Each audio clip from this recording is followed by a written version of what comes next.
Arch Advocate Podcast Friday, April 12th. Sad news, everybody. Sad news. I have some news about possibly the future of this podcast. I recently got some results back from my doctor, and it turns out that I have Trump derangement syndrome. And it's terminal. Russian PP hookers. Sorry, that's the TDS talking. I've got the disease, folks. It's bad. Russia.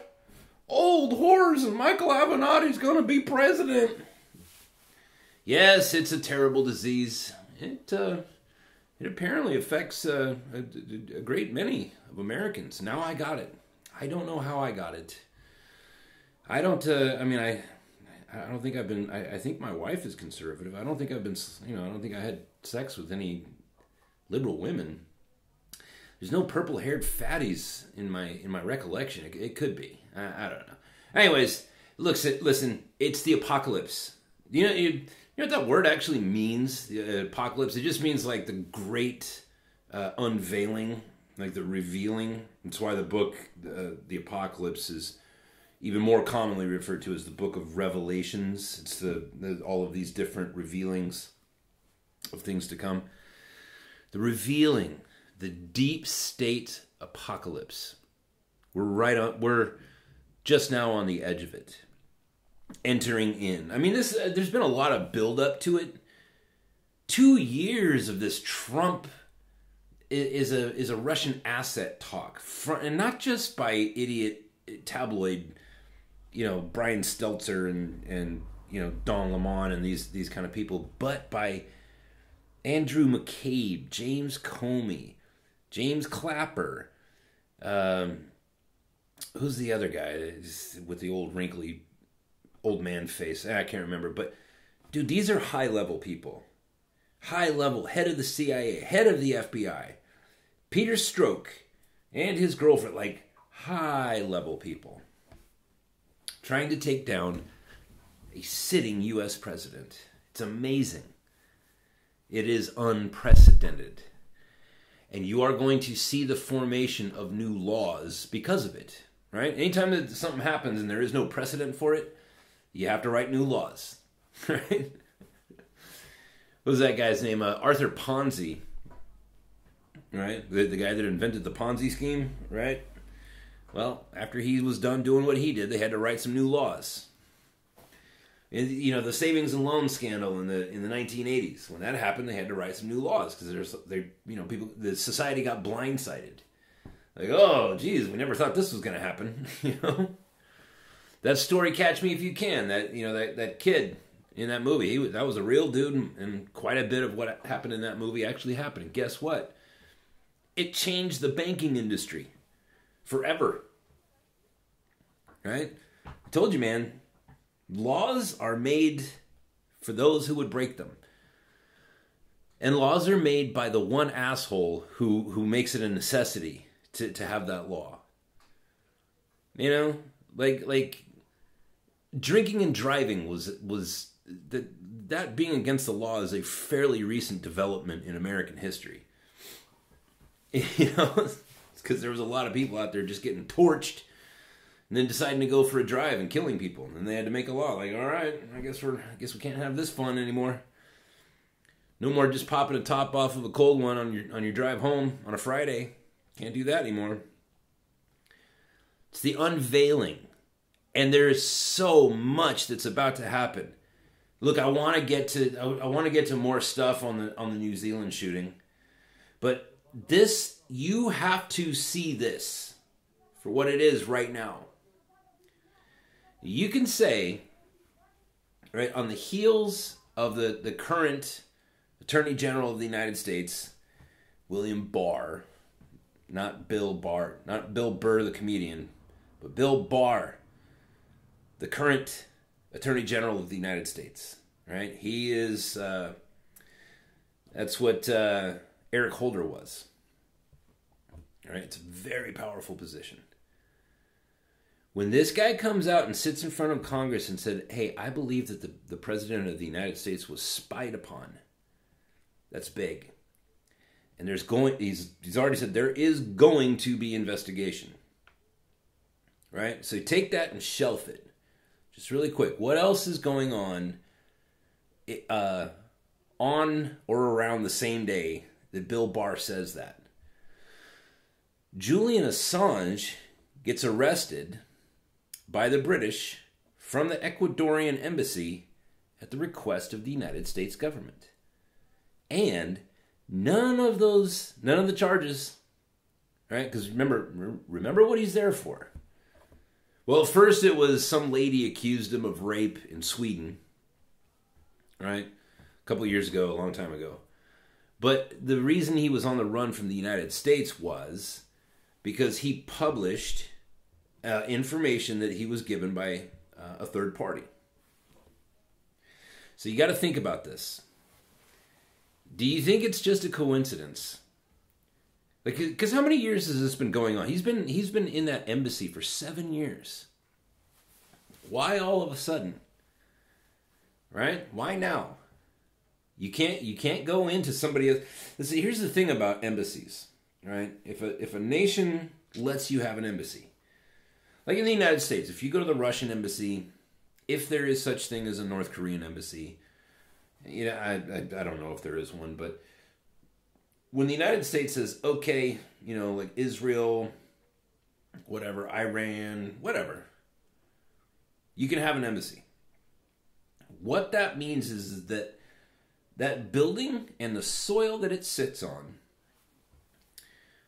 is native turf to the nation that it represents. Right? So there's a little tiny place in England called Ecuador. The nation of Ecuador has land that is Ecuadorian. That's why there's always such a big hubbub about, why can't you just go in? It's because we have, as civilized people, we have agreements in place that we say, look, no matter what happens, we are going to treat this soil as if it is your own. And any encroachment on that soil is an act of war. Right? Like if we have a U.S. embassy in Jerusalem, for example,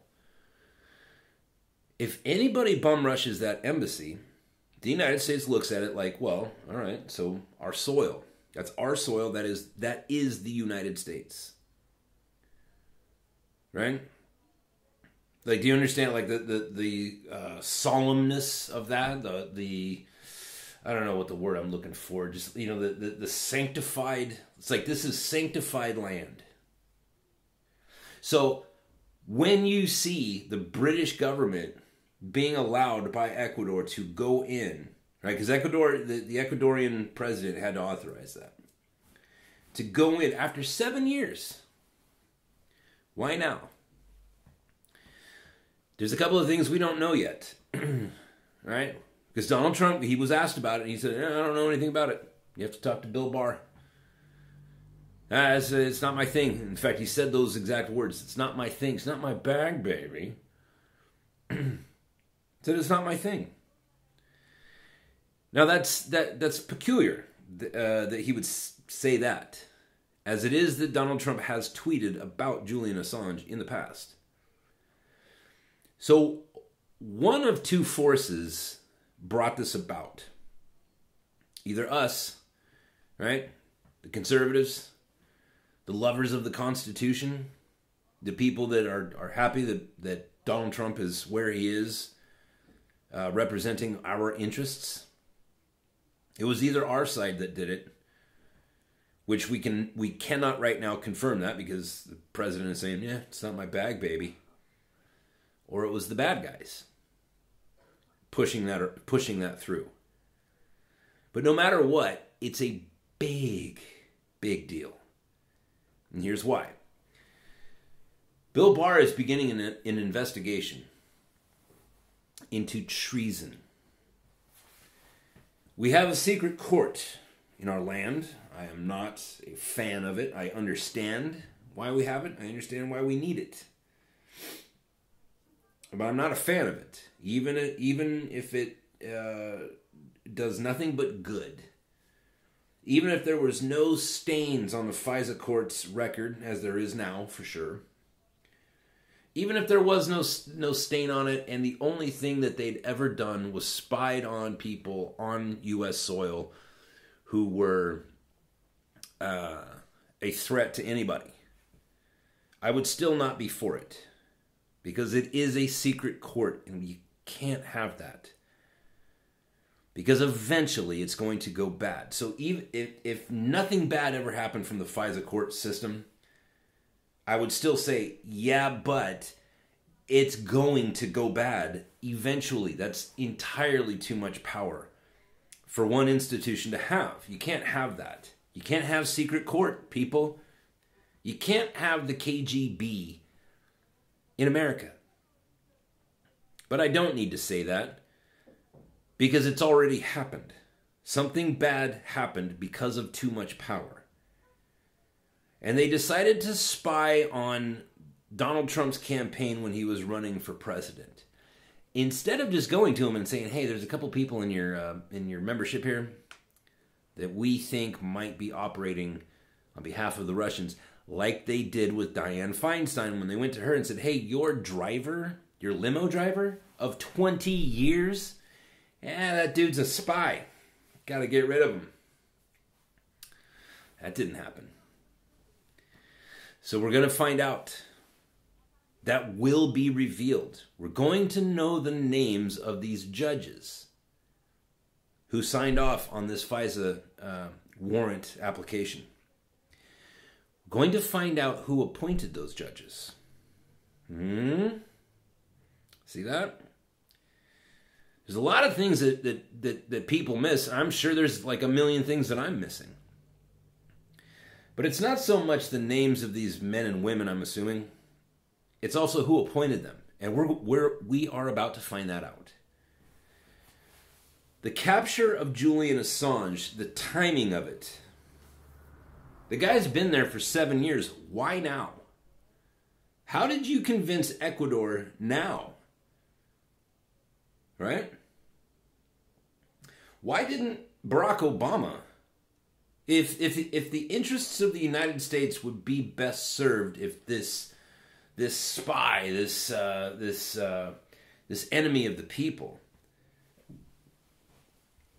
if the American people would have been better served with this man being prosecuted, then why didn't Obama do whatever just got done? You know, like why now? Why now?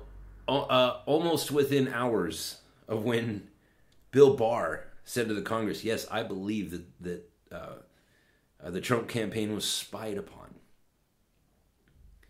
And you look at the Trump derangement syndrome of these people, these Congress people who it's like they're talking point generating machines. Like, well, wait a minute, what do you mean spy? Don't you mean unlawful surveillance? It's like, what? Listen, you can call it whatever you want. Unauthorized surveillance. You mean spying? You can call it whatever you want. What you did was against the law. And what's worse is you used the law to break the law. That is a house divided. And it cannot stand. We are about to see the revealing. Right? Because, again, what is it that Julien Assange is what is he being accused of? He's being accused of coordinating or colluding or conspiring with Bradley Manning and encouraging Bradley Manning to give him, Julien Assange or WikiLeaks, passcodes to the government servers. They're not accusing him of stealing information, right? Because they wouldn't be able to prove that because it's clear it was Bradley Manning who stole the information. And then with the Podesta emails, that's another thing. Here's why I think it's on the team of the good guys that did this, is because by bringing this guy, Julien Assange, who I'm a big fan of. I don't like his politics, but I like where his head's at. Right? It's not like he disseminated, the nuclear codes or anything. He was telling the world information that the world had every right to know. Crimes going on that our government was committing in places like Afghanistan and Iraq. But furthermore, the Podesta. This is where it sticks for me. See, the thing is if you bring Julien Assange onto U.S. soil and put him through court proceedings, it brings John Podesta and his weird brother squarely back into the light. This is an evil dude. I challenge you. I told you this. I told you guys this before. Go on to Google Images. Just type in Podesta artwork. Okay? Now look at that. And ask yourself, what kind of things is this man hiding? What kind of secrets does this guy have? In his own, personal life. Right? So now we have Attorney General Barr spouting off that he's going to investigate. He's going to put as big of an investigation into the Russia collusion investigation as the investigation itself, right?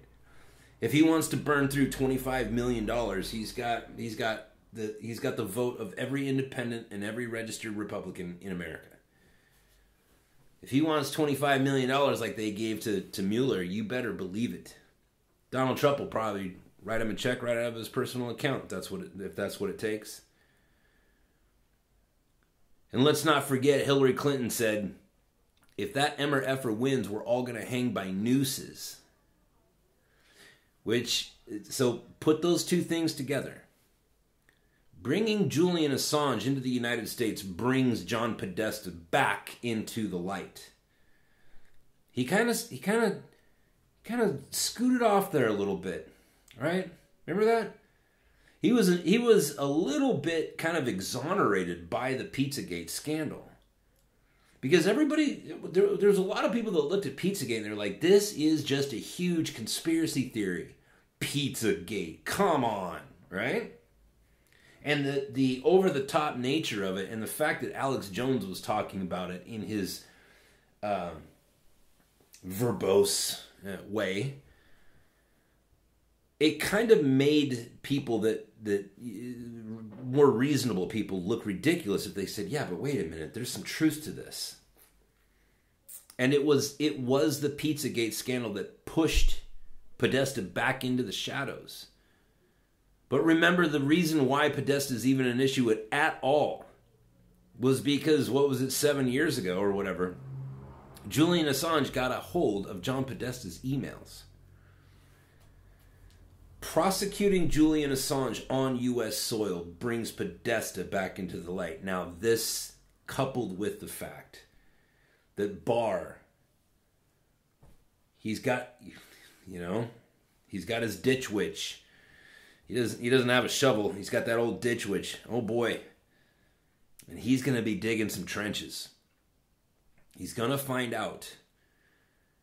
We're going to find out who the FISA court judges are, and they will be questioned. We're going to find out. And both of those things are going to be going on at the same time. Now, all of that by itself, it's like, well, you can really speculate in a lot of different directions. Who brought Assange over? Who got it authorized? Who was it that convinced the Ecuadorian president to let us go in and arrest, or let the British go in and arrest Julien Assange? Who did it? Well, it's all speculation. It's all speculation, right? What's going to happen with the Bill Barr investigation going on in tandem with the prosecution of Julien Assange? Well, that's all speculation. Who are these FISA court judges? Why did they sign off on it? Who appointed them? It's all speculation at this point, right? There's a lot of different things that you could speculate on. There's a lot of different ways that this whole thing can go. But one thing that is not speculation, and this is the thing, Rush Limbaugh made this point on yesterday's show. He was talking about, you know what this is like? It's like in a football game when, you know, the guy is running down the field. He's got the ball in his hand, and somebody just tackles him and knocks the stuffing out of him, and the ball, you know, comes out. Then the guy from the other team picks it up and starts running with it. This is what happened. The Mueller investigation and the Russia collusion story, these people, these enemies of the United States, hung on to that story for dear life. We know that Hillary Clinton said, if that man wins, we're going to hang by nooses. Seth Rich was shot in the back of the head twice. And it is alleged that he was about to go rat on Hillary Clinton. The Clintons have a bit of a history of conspiracy theories surrounding them, and dozens upon dozens of dead people. Right? The great revealing. How deep does it go? We're going to find out. And this is the thing that is not speculation. Here's what I was about to say before I was so rudely interrupted by my own thoughts. Russian PP tapes. Oh, sorry, everybody. That's the TDS talking. Michael Avenatti for president. One thing that is not speculation is that whoever gets immunity first wins. Think about this. The heat is now on. You have the Attorney General in place, and he is not a fan of any of this effery that's been going on. The executive of the United States, the president, is Donald J. Trump. Donald Trump has appointed 2 justices to the Supreme Court. The Democrats have wholesale decided to double down as many times as they possibly can on socialism. They defend Representative Ilhan Omar, who said some people did something. Like, these people they've gone completely insane. These are not the Democrats that I remember.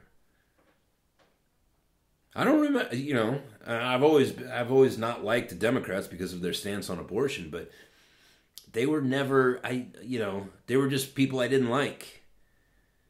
They were never people that I saw as, like, enemies of the people. They were just people that I thought that had abhorrent views. Think about this, man. Think about this. James Clapper. That's who I was thinking of. James Clapper, Jim Comey, John Brennan, right? Barack Obama, Hillary Clinton, Peter Strzok, right? This is how it works in these cases. Or any case of any real magnitude where you're talking about, you know, large gloms of people working together for nefarious reasons. Whoever runs to the cops first gets immunity. This is the thing to keep your eyes open for. Because there's a number of things that are going to be happening over the foreseeable future. As I told you yesterday, listen, Facebook is clamping down on conservative voices. Twitter is clamping down. Twitter is already putting a muffler on the President of the United States tweets. Do you think that's going to get better, over the next 12 months, or do you think that's going to get worse? Do you think they're going to realize the error of their ways and repent? Or do you think they're just going to push harder? No, they're going to push harder. That's all they've done. They will be consistent in this one thing, is that they will continue to double down. That's why I was saying, like, on my Telegram page, I was saying, listen, everybody, it looks like what did I say? D2, D Live. Hold on, let me look it up. Oh, moon landings, moon landings. D-Live. All right, so PewDiePie just announced that he's going to be merging his show over to D-Live. PewDiePie, if you've never heard of him, I know it's a silly name, but that dude has almost 100 million subscribers. He's literally the most famous person in the world right now. He's literally the most famous person in the world right now. He gets more viewers. He literally has more viewers than Fox News, MSNBC, CNN, the BBC, like combined. He's the most famous person in the world right now. And what's funny is that he's like somehow simultaneously the least known. You know what I mean? Nobody's more famous than PewDiePie. Lil Bub the Cat is not more famous than PewDiePie. He's moving over to D-Live. And you want to know why? Because he's sick of YouTube shit. And people are praising him. They're laying down the palm leaves in front of him. They're applauding from all over the earth. Thank you, PewDiePie, for making the stand and moving your platform over. We are sick and tired of YouTube shit. We're tired of looking at it. It's like I want to just watch my YouTube videos and not worry that I'm getting, you know what I mean? Not worry that I'm being spun. And the left, these people, Mark Zuckerberg, the guy that runs Google, you know, all these people, it's like, dude, quit censoring things. You can only censor it if you are prepared to assist, you know, the authorities because a crime has been committed. And if you're not alleging a crime, then shut up. PewDiePie's moving, and I guess so am I. Going over to D-Live. I still have my Steemit account, but for some reason it's being a dick. But it's moving. These people are going to continue to double down because they cannot admit that they were wrong. YouTube took down one of my videos. It was an audio recording with a picture on it, saying that I was harassing and bullying and something else. Harassment, bullying, something. It's like, dude, did you even listen to it? And I wrote them back. I'm like, where did I bully anybody? And they said, oh, well, we stand by our decisions. Like, didn't answer my question. A lot of people listen to that episode. I haven't gotten a single one. I haven't gotten a single message saying, well, I guess this is the part where they could consider bullying. Not one. These people are going to continue to try to censor people and shut people off so that Donald Trump doesn't win another election. And they know that it's not going to be enough. PewDiePie just announced, I feel silly even saying that name, but the fact that PewDiePie is moving over to D-Live, it's the beginning, man. Patreon shuts down Sargon of Akkad, otherwise known as Carl Benjamin. And what happens? Jordan B. Peterson and Dave Rubin step up and say, hey, we'll just start our own thing. PayPal stops, everybody moves over to Subscribestar, so all the lefties go over to PayPal and say, you can't process these payments because of the Nazis. And PayPal starts shutting people down. So guess what? Other people stand up and say, well, I'll tell you what, I'll just start another PayPal. How's that? We're going to win. We are winning. Evil never wins. They can't win. It's impossible because what they are at a molecular level is weak. That's what they're made out of. Weakness and cowardice. That's what Twitter is, Facebook, YouTube, Patreon, PayPal. That's who these people are. And this is the funny thing. Like, I make that joke, like, dude, you shut down my Facebook account, like, I'll just start another one. And I found out what a pain in the ass that was, so I'm just going to use my wife's secondary account to, I'm going to start making some YouTube videos mocking the Young Turks and then posting them from my wife's account. But it's like, dude, the thing is that there's people out there that are just like me, only they have tens of millions of dollars. PewDiePie is unexhaustibly wealthy because of his YouTube channel. That guy could never spend the amount of money that he has. Jordan B. Peterson has had he had a long run of having the #1 book on Amazon. The guy's got millions of dollars now. Dave Rubin, all these people, the intellectual dark web guys, they have money, and I don't agree with those dudes. I don't particularly care for most of them. But the fact is they got money, and just like me, they're sick of these people's shit. And now we're going to find out all this information that's going to be coming out from Bill Barr's investigations, from the prosecution of Julien Assange, which to my mind, there's just, you guys know how I feel about coincidences. That's a hell of a coincidence. Bill Barr announces in front of Congress, this man was spied upon. A U.S. citizen was spied upon by the United States. That is against the law. And within moments of that,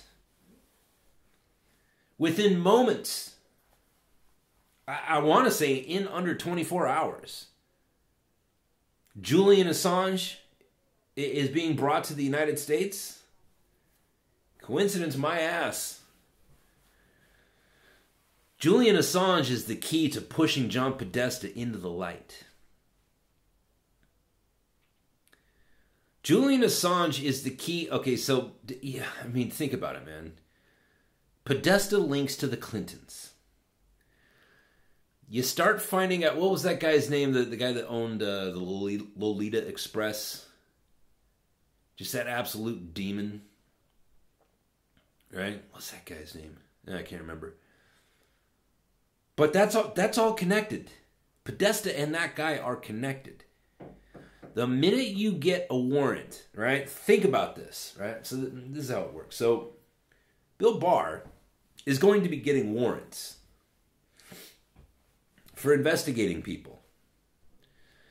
He's going to be getting information declassified. And if he needs something shoehorned in, if he needs a declassification shoehorned in, he has but to ask the President of the United States, who is a big fan of declassification. And he's going to be getting warrants. And he's going to be getting warrants on the emails from Hillary Clinton and the emails from John Podesta. And once that happens, once that first warrant is issued, then you're going to see a cascading effect. Bill Barr will find something out in an email, and then he's going to say, look, I've got proof. Here's the email, because that's what you need when you ask for a warrant. You have to show the judge proof. Listen, we got this bastard dead to rights. Here's the proof. Can I please have a warrant so I can extract the rest of this information or extract this person from their home? He gets one little tidbit of proof from the Hillary emails or the Podesta emails, and then it's, well, I need another warrant because this person is mentioned in this email. And it's pretty nefarious what this email is about. I need another warrant, Your Honor. A cascading effect. I'm telling you, man. And the thing is what I was getting at was the Facebook and YouTube and these assholes that all look like they're on Ritalin. You know, like, why do these people all look so damn creepy? The Justice Democrats is funded by the Young Turks, who is funded by the Saudi Arabian whatever. They're not going to have any control over it because PewDiePie moved over to DLive. You making the connection there? PewDiePie has 100 million people that follow him. 100 million people. That's 1/3 of the population of the United States, thereabouts. That's a lot of damn people. 100 million people running around telling their friends, oh, have you ever heard of DLive? No. Oh, dude, you should come over to my house and watch PewDiePie play Call of Duty or Fortnite or whatever. Oh, D Live, man, this thing is great. Oh, you know what else is better? This is like punk rock, man. This is what the rebels are into, man. We don't want to be shut down. We don't want to be told propaganda by YouTube. We're all going to D Live. And furthermore, the head of D Live announced or said in a well, I don't know if it was an announcement or just a flippant comment, but they were asking them like, well, how are you going to work out this monetization, man? Like, how are you going to get the bills paid? And he says, listen, we're not even thinking about that. We're not even thinking about it. We don't care. We have but one. There's only one thing that occupies the space of our minds on a daily basis as a company. There's only one thing that we think about. There's only one objective that we're trying to obtain, and that is growth. Now think about it. That's a really weird thing for a company owner to say. I don't care about money. Well, sir, then you're not allowed to be in business, sir, because it's kind of the whole point. But think about what he said. He said, you know what? The money will come. We'll get there. You know, the money, we'll cross that bridge when we get there. Right now, we want to take over. We want to be where YouTube used to be. We want to be where YouTube is, and we want to be where YouTube was where they thought they were going until they started acting nefariously. And we have such a good sales pitch that a guy who has 100 million faithfuls decided to move his company over to us. D Live, baby. It all ties in. Do you understand that? Like, you are about to see war. Cyber warfare. Against the President of the United States, against people like me, even little guys like me. Right? Guys like Owen Benjamin, Vox Day, these kind of people, you are about to see cyber warfare. Thank God for the blockchain. Right? Boy, this has really kind of renewed my it's really informed my understanding of what the blockchain is and how it can be used for the good of mankind. Places like D Live, Gab AI, and some other things that are starting to sprout up. Places like Subscribestar, which, by the way, listen, if you have posted money to Subscribestar, thank you, but I can't see it. And it still says that my thing is under review, and I wrote them an email. Subscribestar is kind of a pain in the neck, but, you know, it's just like opening a Telegram account. Remember when you opened your Telegram and it took a couple days? I guess it's that deal. And whatever, you know, I've got time. Oh, speaking of which, my birthday is April 20th. So if you want to send me a birthday present, give me a book by Charles Spurgeon where it's just a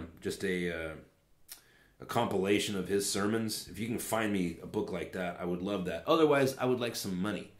Cash money. You can send me some cash money. PayPal.me/archadvocate. Also, if you want to help me in my fight, in my plight, in my struggle against this horrible disease, which affects so many Americans. In the arms of the angels. See, I can't actually play that song in the background. So just imagine, what's her name singing In the Arms of the Angels. Right? Friends, TDS affects 2 out of 3 Americans. It's a horrible disease, and it's embarrassing. It's death by embarrassment.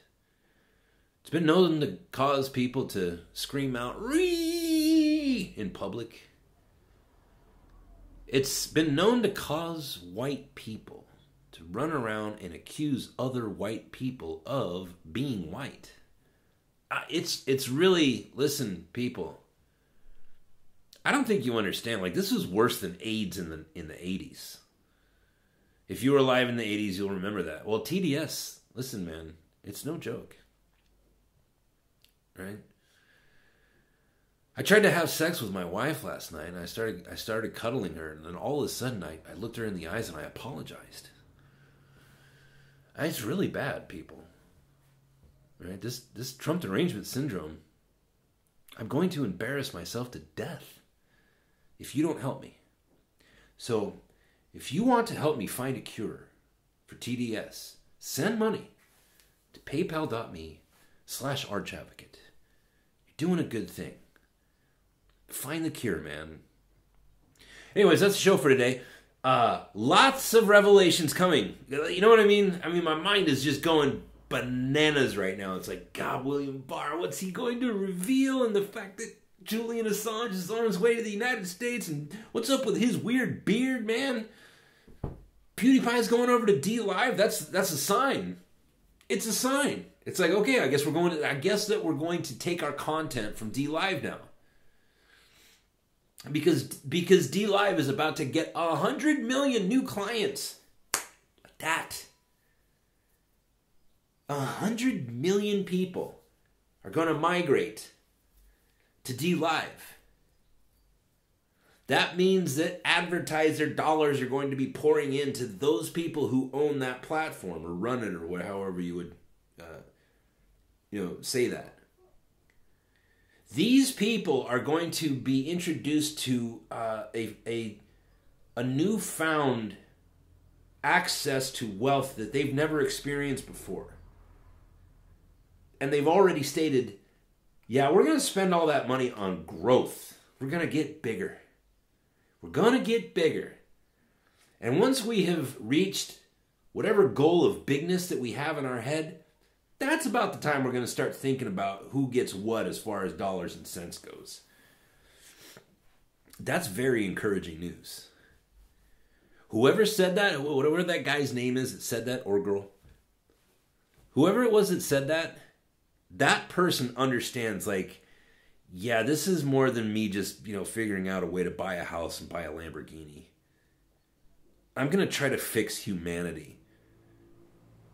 And the horrible way that we went off the rails with Facebook and Twitter and Instagram and YouTube. Like, it started off beautiful and wonderful, but it just got weird. A bunch of evil shit started happening. It just got weird. I'm going to fix it. How are you going to fix it? We're going to grow. Well, how are you going to monetize? Not worried about that. The money will come to me. And furthermore, we have a strong enough game. We have a strong enough sales pitch that we were able to sit down with the most famous human being in the world and convince him to move his ridiculously lucrative business onto our platform for free. For free. I would have loved to, as a salesman, I would have loved to have been in that room. I would have promised to sit quietly in the corner and just listen. Right? Look, PewDiePie's no dummy. You think that guy's a dummy? You think that guy's as silly as he acts in his videos? He's just some silly goose? No. No. That guy is a steely-eyed businessman. He knows what he's doing. And he just agreed to move his 100 million clients. You got to look at that. Like, guys like that are like guys like me when I was a commodity trader. Right? On my desk, when I was a trader, on my desk I had my book. The literal book of my clients. And it was a very special book to me, and I had it decorated in a particular way. And if you guys ever want to hear that, how I decorated, well, you know what? I'll tell you the story. There's a scene in Dirty. What was the first Dirty Harry movie? You guys remember? It wasn't Dirty Harry. It was. Oh God, help me. What was the first? Was it Dirty Harry? No, it wasn't. Forget it. But the first Clint Eastwood Dirty Harry movie. And there's a scene in that movie that there's an iconic picture from just a scene that was taken in that movie where, a young Clint Eastwood, by the way, Clint Eastwood, he was smashing everything in the old days. He was getting so much, shall we say, poontang, that there's a very strong likelihood that you are a descendant of Clint Eastwood. Like, he was like the Genghis Khan of California and Hollywood back in the day. I don't know why I shared that information with you, but anyways, there's a picture from Dirty Harry. It's that one opening scene, when he comes out of the cafe and he's wearing that tweed jacket, and he pulls that 44. Now, I love the 44. I would never own one. Right? A 44 is... it's a pistol that is so powerful that it negates its use. Right? When you pull the trigger on a 44 Magnum, it's like getting kicked in the hand by a Clydesdale. Like, it's such a powerful weapon that there's no point in even having it because it's not controllable. You know what I mean? It's so powerful. Anyways, but there's that iconic picture of him where he has that 44, and it's in that sort of cobalt blue, not really cobalt blue, but like that, I don't know, that gray, that real sexy looking gray. Not that shiny silver shit, but like listen, it's a sexy gun to look at. You know what I mean? It's just a mean looking thing, and it is mean. You get hit by a 44 round and you're done. Most powerful handgun in the world. You can take your head clean off. But he's standing there in that jacket in the sunlight with that gun, with his arm sticking out at a 45-degree angle. That picture, that's what I had on the cover of my book. Why did I just share that with you? Your book, right? So I had my book of clients. These were my guys. And every time I would put somebody into a position or take somebody out, those were my clients. That was done by me. And every time I did that, I would get paid. And you have to have money in this world. And that book was my money. That's where I got my money from. It was very important to me. You understand that? Well, PewDiePie, he has a book as well.